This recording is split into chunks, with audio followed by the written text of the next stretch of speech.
అధికారంలోకి వచ్చి 6 నెలల్లోనే స్థానిక సంస్థలకు ఎన్నికలు నిర్వహిస్తామని చెప్పిన మాట ఏమైందని సీఎం రేవంత్ రెడ్డిని ఎంపీ ఈటెల ప్రశ్నించారు. రాష్ట్రంలోని బీసీలతో పాటు అన్ని వర్గాలు మరోసారి వంచనకు గురయ్యాయని, రేవంత్ రెడ్డి మాటలకు మోసపోయామని భావిస్తున్నాయని ఈ సందర్భంగా ఆయన తెలియజేశారు. ఇందిరా పార్క్ వద్ద బీజేపీ ఓబీసీ మోర్చా ఆధ్వర్యంలో నిర్వహించినటువంటి మహాధర్నాలో ఈటెల పాల్గొన్నారు. బీసీ రిజర్వేషన్ల విషయంలో రేవంత్ రెడ్డి ఢిల్లీకి వెళ్లి ఏదో డ్రామా చేసి కేంద్రంపై నెపం నెట్టే ప్రయత్నం చేస్తున్నారని ఆయన దుయ్యబట్టారు. దమ్ముంటే చర్చకు రా, 50 ఏళ్ల కాంగ్రెస్ పాలనలో ఎంతమంది ఓబీసీ మంత్రులకు అవకాశం ఇచ్చారో లెక్కలు తీద్దామని ఆయన సందర్భంగా ధ్వజమెత్తారు.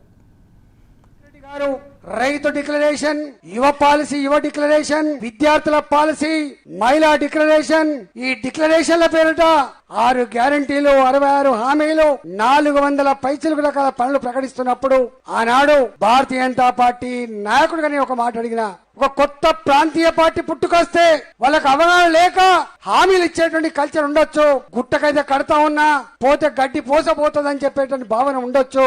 కానీ రేవంత్ రెడ్డి, నీ పార్టీ ఈ దేశాన్ని 50 సంవత్సరాలు పాలించిన పార్టీ, నీ పార్టీ రాష్ట్రంలో ఉమ్మడి రాష్ట్రంతో కలుపుకుంటే 45-50 సంవత్సరాలు పాలించిన పార్టీ. మరి అనుభవం ఉన్న పార్టీగా, పాలించిన పార్టీగా నువ్వు ఇన్ని రకాల హామీలు ఇస్తా ఉన్నావు. సాధ్యమైద్దా కాదా, అవగాహన ఉన్నదా లేదా, లేదు ఎన్ని అడ్డమైన హామీలైనా ఇచ్చి ప్రజల్ని మోసం చేసి అధికారంలోకి రావాలనే తపన ఉందా అని చెప్పి ఆనాడు నేను అడిగినా. ఆయన దానికి సమాధానంగా కొంతమంది మిడిమిడి జ్ఞానం వాళ్ళు, అవగాహన లేని వాళ్ళు మాట్లాడుతున్నారు. కాంగ్రెస్ పార్టీ మాట ఇస్తే తప్పదు, మడమ తిప్పదని చెప్పిండు రేవంత్ రెడ్డి.